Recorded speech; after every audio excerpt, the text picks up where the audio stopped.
Treści prezentowane w tym filmie służą wyłącznie celom edukacyjnym i nie stanowią rekomendacji ani porad inwestycyjnych.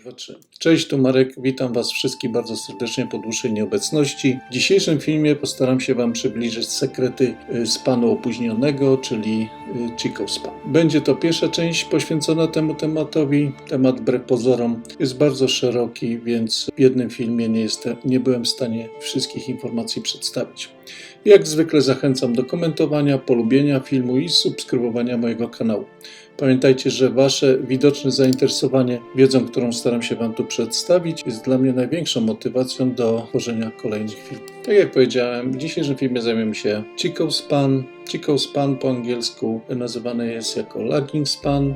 Linię tą tworzymy poprzez przesunięcie wykresu liniowego ceny o 26 okresów w lewo. Wydawałoby się, że to jest bardzo prymitywne narzędzie, no bo jego konstrukcja nie jest zbyt skomplikowana, ale możecie się zdziwić, ile kluczowych informacji ono ze sobą niesie. Nawet wynalazca Ichimoku, pan Goichi Hosoda, uważał span trzeci, czyli właśnie Chico Span, za jeden z najważniejszych spanów. Mam nadzieję, że w tym filmie udowodnię Wam, że nie można ignorować tej linii Ichimoku, a przedstawione przeze mnie podejście zainspiruje Was do samodzielnego poszukiwania możliwości wykorzystania spanu opóźnionego w szerszym zakresie niż to przedstawiał jego twórca. Chico Span jest wskaźnikiem momentum. Na początku bardzo ogólnie chciałbym powiedzieć Wam, co to jest właśnie to momentum. Momentum to, krótko mówiąc, siła, szybkość ceny lub trendu w danym momencie. Obserwując wykresy, widzimy, że są momenty, kiedy cena zaczyna gwałtownie wzrastać albo gwałtownie spadać. W tych przypadkach możemy powiedzieć, że mamy do czynienia z dużym momentum ceny. Kiedy momentum zaczyna spadać, na wykresie objawia się to tym, że pojawia nam się ruch boczny, czyli konsolidacja. W dalszej części filmu przedstawię, jak Chico Span może nam pomóc w określeniu siły trendu lub też możliwego zachowania się cen. Przejdźmy teraz do interpretacji zachowania się tego spanu, jak również jego odchyleń od ceny w pionie i poziomie. Mamy tutaj taki ogólny schemat, z którego wynika, że jeśli Chico Span jest powyżej ceny, oczywiście mówimy tutaj cały czas o cenie historycznej sprzed 26 okresów, to jest to dobry okres na zawieranie transakcji kupna, a jeżeli poniżej, to sprzedaży. Tutaj taki przykład, widzimy, że cena przez pewien okres znajdowała się w trendzie spadkowym, o czym świadczą niższe szczyty i niższe dołki. Chico Span było poniżej ceny, a więc wskazywało, że to jest dobry okres dla sprzedających. W pewnym momencie Chico Span przebiło cenę w kierunku od dołu do góry, co było silnym sygnałem, że być może ten trend spadkowy się zakończył i być może powinniśmy teraz szukać okazji na kupno. Jak dokładnie interpretować to przebicie? No więc wyjście Chico Span powyżej ceny oznacza, że inwestor, który dokonał zakupu przed 26 okresami czy 26 świecami, w tym momencie zaczyna właśnie osiągać zyski. Zobaczmy, jak to dalej się potoczyło. Widzimy, że po przebiciu ceny przez Chico Span cena zaczęła gwałtownie wzrastać. Przeanalizujmy teraz sytuację odwrotną, czyli po okresie teraz wzrostów widzimy, że Chico Span przebija nam cenę tym razem z góry na dół. Oznacza to, że inwestor, który dokonał sprzedaży w ciągu ostatnich 26 okresów, czyli 26 świec, w tym momencie zaczyna osiągać zyski. Tak to się potoczyło. Widzimy, że po przebiciu ceny przez Chico Span cena zaczęła nam gwałtownie spadać. Obserwując Chico Span, istotnym jest, aby obserwować jego odchylenie, zarówno w poziomie, jak i w pionie. Spójrzmy najpierw na odchylenie w poziomie. Im dalej jest linia Chico Span od linii ceny, tym mamy silniejszy trend. Tym momentum jest większe. W momencie, kiedy Chico Span zaczyna podążać w kierunku ceny, siła trendu spada, momentum się osłabia i prawdopodobnie cena może przejść do konsolidacji, też może dojść do odwrócenia trendu. Oczywiście niektórzy mogą od razu zarzucić, jak to linia Chico-Span może zbliżać się do ceny, skoro ona ma stałą odległość 26 okresów. Zaraz Wam pokażę to na przykładzie. Przykład pierwszy. Widzimy, że Chico-Span jest w zasadzie w stałej odległości 26 okresów od linii ceny, czy od świec.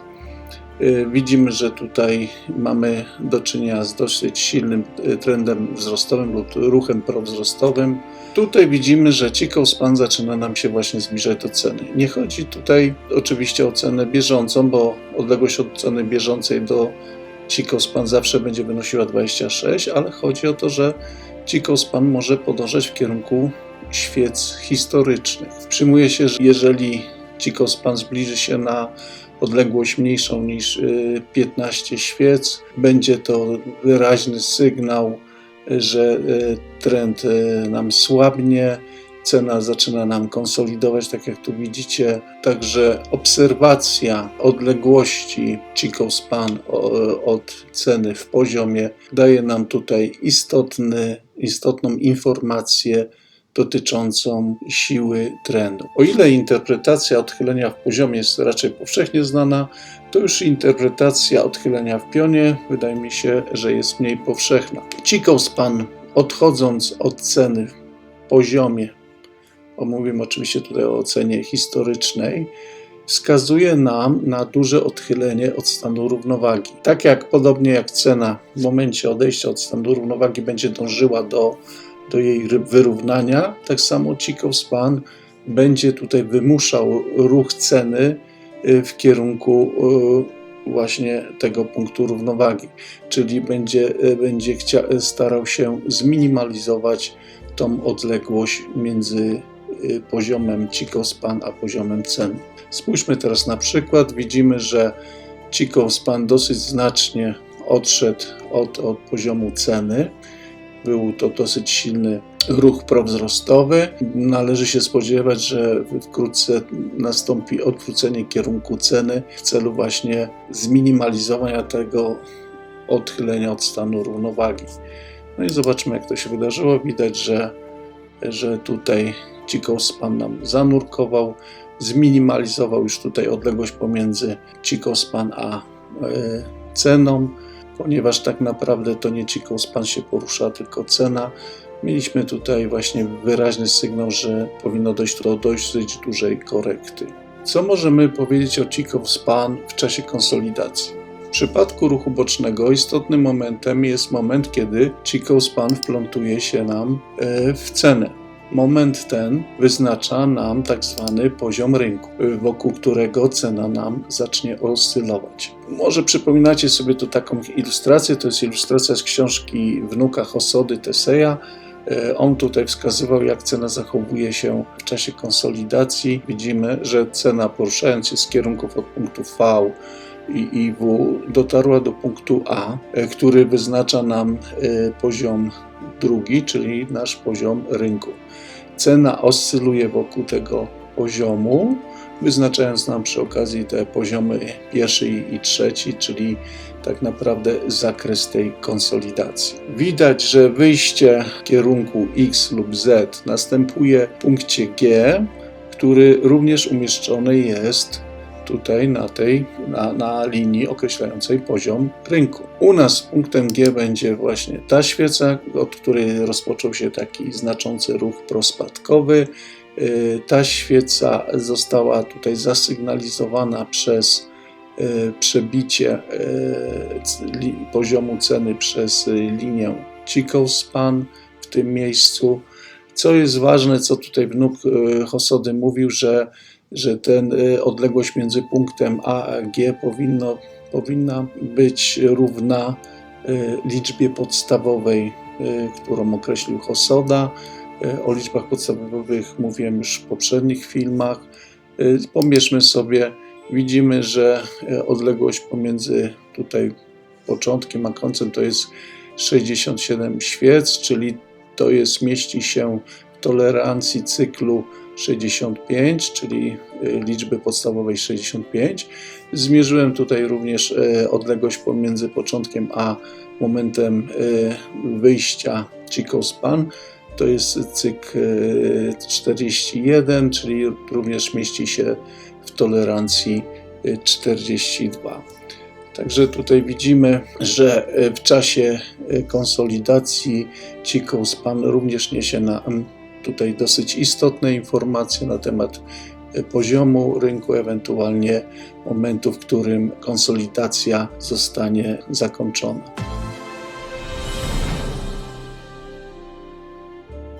Przejdźmy teraz do kolejnego tematu, czy też elementu, który możemy określić za pomocą Chico-Span, a którym jest przestrzeń do możliwego ruchu ceny.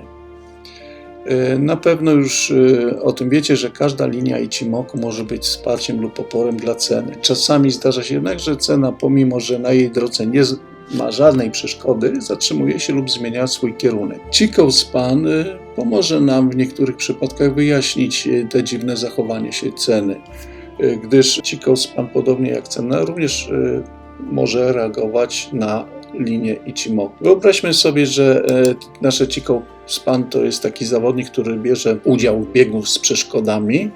Naszymi przeszkodami to będą właśnie historyczna cena, historyczny przebieg linii Tenkan, Kinjun, SSA i SSB. Po pokonaniu ostatniej przeszkody, w zasadzie z punktu widzenia Chico-Span nie ma żadnych już przeszkód, Chico-Span zostaje uwolnione i najczęściej następuje tutaj przyspieszenie trendu. Jak widać, każda z tych przeszkód, którą musi nasz zawodnik pokonać, jest troszeczkę większa, także im dalej, tym trudność pokonania tych przeszkód będzie większa. To oznacza, że tylko dobrze przygotowany zawodnik, czyli taki silny impuls do zmiany, będzie w stanie, że tak powiem, zmienić kierunek dotychczasowego trendu. Odległość pomiędzy przeszkodami daje nam właśnie informacje na temat tej przestrzeni do ruchu ceny, czyli na przykład tutaj odległość między ceną a Tenkan-senem będzie tutaj nam wskazywała, że tutaj do momentu dojścia do Tenkan-sen w zasadzie z punktu widzenia Chico-Span cena nie ma tu żadnych przeszkód. Pierwszą przeszkodą będzie właśnie Tenkan-sen. Jeżeli pokonamy tą przeszkodę, mamy kolejną przestrzeń do ruchu ceny. Oczywiście cały czas mówię tutaj z punktu widzenia Chico-Span, bo cena może mieć swoje przeszkody i tak dalej. Może się tak zdarzyć, że w pewnym momencie nasz zawodnik osłabnie, czyli trend osłabnie, no i wtedy może zatrzymać się na którejś z tych przeszkód, nie pokonać ostatniej, może więc powrócić do swojego dotychczasowego trendu.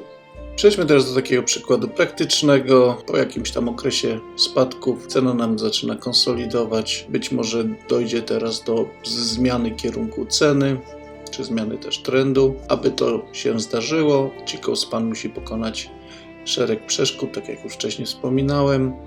Pierwszą przeszkodą na drodze Chico-Span będzie cena. Spróbujmy sobie określić teraz przestrzeń do ruchu ceny. Przestrzeń tą stanowi obszar rozciągający się od Chico-Span do ceny. Należy jednak zauważyć, że istotny jest tutaj korpus ceny, a nie knot, czy jego cień. No i tutaj mamy sytuację pokazaną, jak się to nam rozegrało. Widać, że cena, pomimo że nie miała na swojej drodze żadnych przeszkód, zatrzymała się i zmieniła swój kierunek, a patrząc na Chico-Span widzimy, że cena tutaj odparła atak Chico-Span i nie została przebita, więc to był ten efekt tutaj zawrócenia ceny. Kolejne elementy, widzimy, że tutaj Chico-Span doszło nam do linii Tenkan. Z drugiej strony widzimy, że cena zareagowała na linię SSA.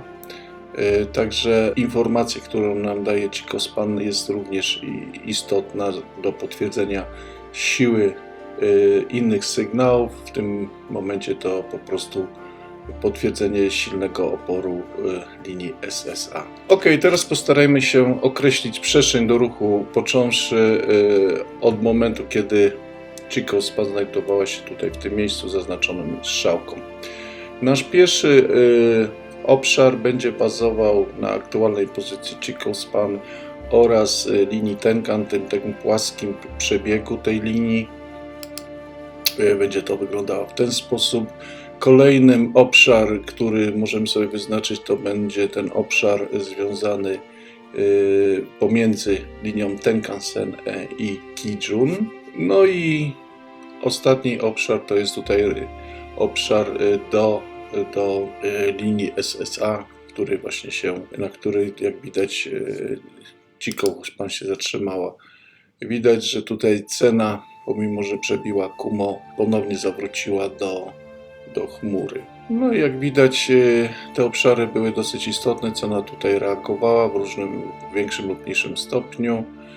Dopiero przebicie chmury przez linię Chikou-span uwolniło cenę, która zaczęła gwałtownie wzrastać. Spróbujmy sobie teraz podsumować to, co dotychczas przekazałem, więc Chikou-span może nam posłużyć do określenia najlepszego czasu dla kupna i sprzedaży. Określa nam również siłę trendu, odchylenie od stanu równowagi. Wskazuje nam poziom rynku w konsolidacjach oraz może określać przestrzeń do ruchu ceny. Ja tutaj dosyć skrótowo przedstawiłem te wszystkie elementy. Więcej pokażę na przykładach praktycznych, ale to już prawdopodobnie dopiero w części drugiej filmu. Omawiając problem Chikou-span czy temat Chikou-span, nie możemy pominąć sygnału 3 ról, w którym Chikou-span jest jednym z głównych elementów. Sygnał poprawy 3 ról składa się z 3 elementów. Pierwszym elementem to jest przebicie ceny przez linię Chikou-span. Drugim elementem to jest krzyż, czyli cross linii Tenkan i Kijun. I ostatnim elementem jest przebicie chmury. Ten sygnał dokładnie omawiam w swoich wcześniejszych filmach, to tylko chciałem tutaj zasygnalizować. Spójrzmy jednak na tą sytuację i widzimy, że linia Chikou-span znajduje się nadal poniżej chmury, więc analizując tą sytuację należy jeszcze wziąć pod uwagę, że ta linia może się różnie tutaj zachować, to znaczy może zareagować różnie na przykład na Kumo, na linię SSA czy SSB, więc będąc w tym momencie powinniśmy tutaj określić przynajmniej takie 3 scenariusze, że scenariusz pierwszy A, Chikou-span nam się odbija od linii SSA, co będzie powodowało, że cena zawróci nam do Kumo. Scenariusz B, że Chikou-span przebija SSA, ale zostaje powstrzymany przez linię SSB. Ponownie możemy tutaj zawrócić do Kumo, ewentualnie cena zrobi korektę tutaj do tej płaskiej linii SSB. No i ostatni scenariusz, cena wychodzi poza SSB, przebijając Kumo. W tym momencie zostaje Chikou-span uwolnione, a tym samym cena również zostaje uwolniona. Chikou-span oraz informacje, które on nam przekazuje, możemy świetnie połączyć z innymi wskaźnikami, takimi jak na przykład wstęgi Bollingera. Jest to jakby taka dodatkowe potwierdzenie sygnałów, które zarówno wstęgi Bollingera, jak i Chikou-span nam przekazuje. Zasada jest prosta. W momencie, kiedy Chikou-span wybija nam wstęgę od góry, otwieramy sobie pozycję na buy. Jeżeli Chikou-span wychodzi nam dołem, otwieramy sobie pozycję na sell. Kiedy zamykamy pozycję, to jest ta pozycja, kiedy tutaj otworzyliśmy, zamykamy w momencie, kiedy Chikou-span powraca nam do wnętrza wstęgi, ale i tutaj możemy uzyskać właśnie takich szereg fałszywych sygnałów, bo widać, że tutaj ponownie Chikou-span nam wyszła, więc takim pewniejszym sposobem jest, jeżeli Chikou-span przekroczy nam linię środkową wstęgi. To jest dobry moment na zamknięcie pozycji. Spójrzmy sobie na taki praktyczny przykład. Widzimy, że tutaj po jakimś okresie konsolidacji Chikou-span nam wychodzi powyżej wstęgi. Wydaje się, że ta świeca również wybiła nam tą konsolidację, więc to jest tutaj potwierdzenie, że prawdopodobnie mamy tutaj do czynienia z jakimś silniejszym ruchem prowzrostowym. Spójrzmy, jak to się nam zrealizowało. Tutaj było nasze otwarcie naszej pozycji. Widać, że pierwsze wejście Chico Span do wstęgi miało miejsce w tym miejscu, ale tak jak powiedziałem, że dopiero przekroczenie tej linii środkowej i wstęgi Bollingera powinno być sygnałem dla zamknięcia naszej pozycji, więc tutaj zignorowaliśmy to wejście. Pierwsze zejście Chico Span poniżej wstęgi miało miejsce w tym momencie, czyli to jest dokładnie tutaj te świece. Tutaj dokonaliśmy close, czyli zamknięcia naszej pozycji. Ponownego otwarcia dokonaliśmy tutaj w momencie, kiedy Chico Span ponownie wyszło nam górą powyżej wstęgi. No i tutaj z powrotem w momencie przekroczenia, to będzie w tym momencie, zamknęliśmy naszą pozycję. Widać, że to może był niewielki zarobek. Można by było tu, oczywiście możemy się wspomagać innymi liniami Ichimoku i wtedy bardziej efektywnie wykorzystywać to narzędzie. Rezultatem było tutaj 1516,7 pipsa zysku. Wydaje mi się, że to jest dosyć prosta metoda dla osób, które nie chcą zbyt dużo czasu poświęcać na analizę. Na koniec pierwszej części filmu poświęconego Chico Span chciałbym pokazać Wam moją koncepcję wykorzystania zasady działania Chico Span w troszeczkę innym ujęciu.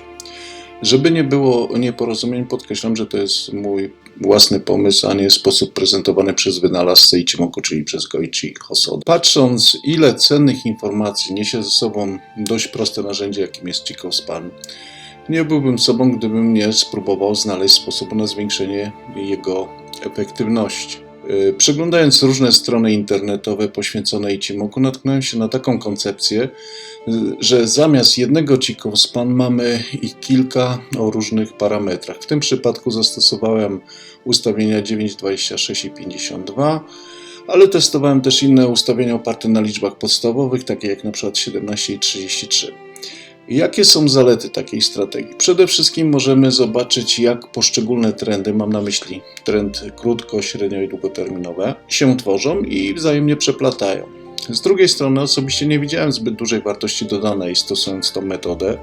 Być może nie przeprowadziłem dostatecznej ilości prób, w każdym razie dla mnie ta metoda jest mało przydatna, gdyż ja fazy zmiany trendu rozpoznaję w troszeczkę inny sposób. Zresztą pokazałem to w swoim trzecim filmie. Wróćmy więc do oryginalnych ustawień Chico Span. Pomyślałem, jeżeli przesunięcie tej linii w stosunku do linii ceny w lewo daje nam właśnie tyle tych bardzo użytecznych informacji, to spróbujmy przesunąć tą linię również w prawo. Tutaj na przykład pokazuję przesunięcie o 26 okresów. Powiem, że modyfikacja wskaźnika nie jest tutaj skomplikowana i nawet osoby, które nie potrafią programować z łatwością, będą mogły sobie z tym poradzić. Przesunięcie w prawo testowałem dla 3 podstawowych ustawień, czyli dla 9, 26 i 52, czyli tak jak mówiłem, trendu krótko, średnio i długoterminowego. Wskaźnik ten nazwałem wysuniętym spanem, z angielskiego forward span.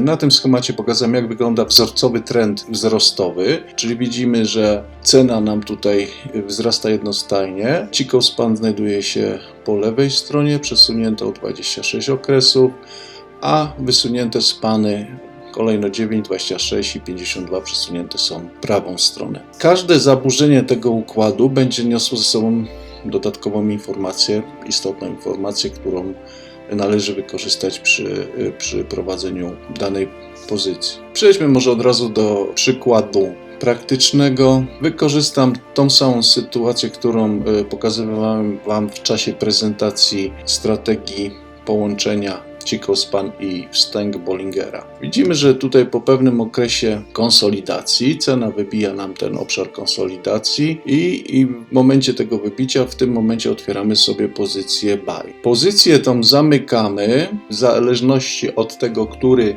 wysunięty span korzystamy. Tutaj pokazuję 3 spany wysunięte. W rzeczywistości zalecam, żeby korzystać tylko z jednych ustawień, czyli na przykład 9, 26 lub 52. Na pewno 52 będzie tutaj też kluczowym ustawieniem z punktu widzenia zakończenia czy tam rozpoczęcia trendów długookresowych. Widzimy, że cena nam tutaj przebija linię spanu wysuniętego o parametrze 9 i w tym momencie powinniśmy pozycję naszą zamknąć. Jeżeli byśmy stosowali span wysunięty o parametrze 26, pozycja zamknięta byłaby dopiero w tym miejscu, czyli po przekroczeniu tej linii pomarańczowej.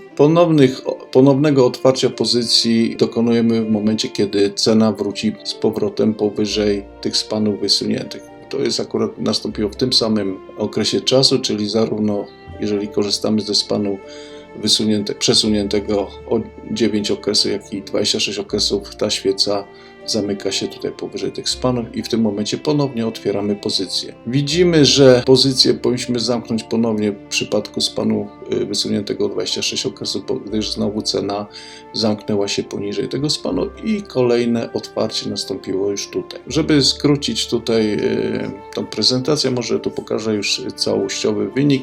Najpierw spójrzmy na span wysunięty 52. Tutaj otworzyliśmy pozycję, w żadnym momencie cena nie przekroczyła nam tego spanu.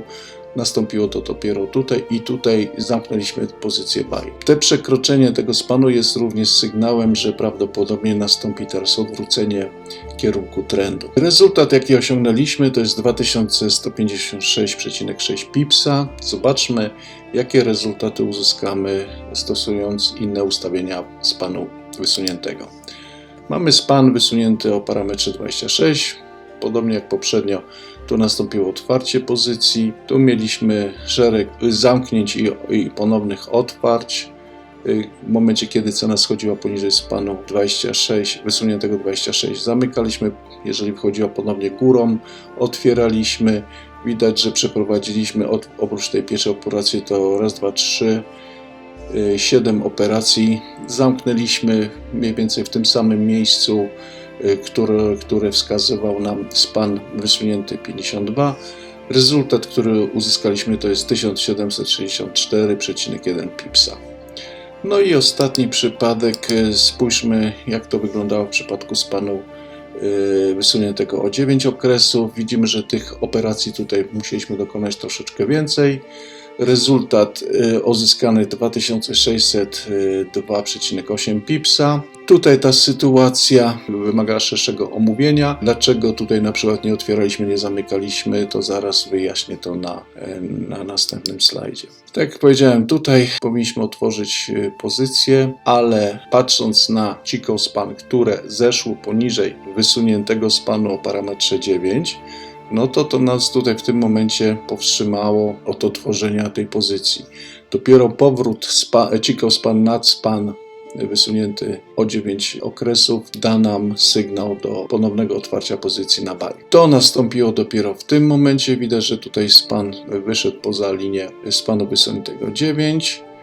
Tutaj mieliśmy szereg właśnie takich zejść i wyjść, czyli te sygnały tutaj możemy potraktować jako takie sygnały fałszywe. Dopiero ten moment był silnym sygnałem, czyli powrót Chico span powyżej spanu wysuniętego 9 daje nam tutaj sygnał do otwarcia ponownego pozycji buy. Jeszcze raz spójrzmy, jak to wyglądało, czyli widzimy, że to było to miejsce, czyli w tym obszarze tutaj nie reagowaliśmy na sygnały, które były wygenerowane przez układ linii ceny i spanu wysuniętego. Niektórzy pewnie powiedzą, po co stosować te spany wysunięte, skoro mamy chmurę, która również daje nam dużo cennych informacji.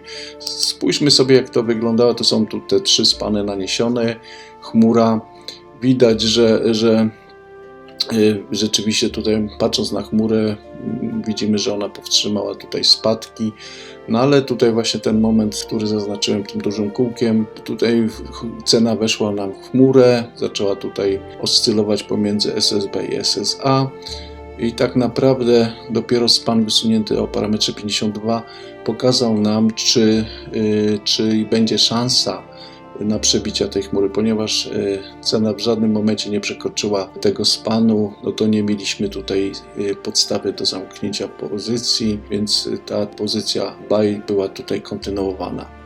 Dopiero tutaj, kiedy przekroczyliśmy na span 52, widzimy, że to już dało nam taki sygnał, że prawdopodobnie chmura zostanie przebita i to zresztą nastąpiło. Porównajmy sobie jeszcze tutaj wyniki. Widać, że najlepszy wynik osiągnęliśmy wykorzystując span wysunięty o parametrze 9, 2602. Kolejny dobry wynik to jest span wysunięty o parametrze 52. Najgorszy wynik został osiągnięty przy spanie o parametrze 26. Tutaj na dole jeszcze porównanie z sygnałami generowanymi przez Cikospan, czyli jeżeli byśmy patrzyli na Cikospan, które będzie przebijało i wychodziło ceny, no to wówczas osiągnęlibyśmy tutaj prawie 2000, ponad 2000 pipsów. Więc widać, że to jest na pewno lepszy wynik niż przy spanie wysuniętym 26, ale nieznacznie gorszym i dużo gorszym przy spanie wysuniętym o parametrze 9. Zobaczmy jeszcze, przypomnijmy sobie jakie to było, jaki wynik uzyskaliśmy stosując strategię z użyciem wstęgu Bollingera.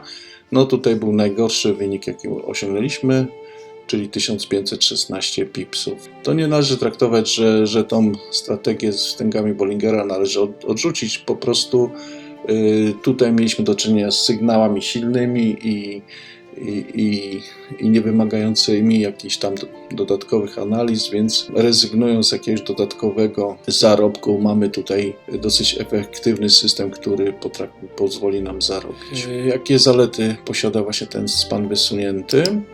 No to przede wszystkim możemy rozgrywać trendy długoterminowe z wykorzystaniem tego spanu wysuniętego o parametrze 52 i tutaj eliminujemy sobie jakieś fałszywe sygnały, przejścia na przykład chmury lub inne też.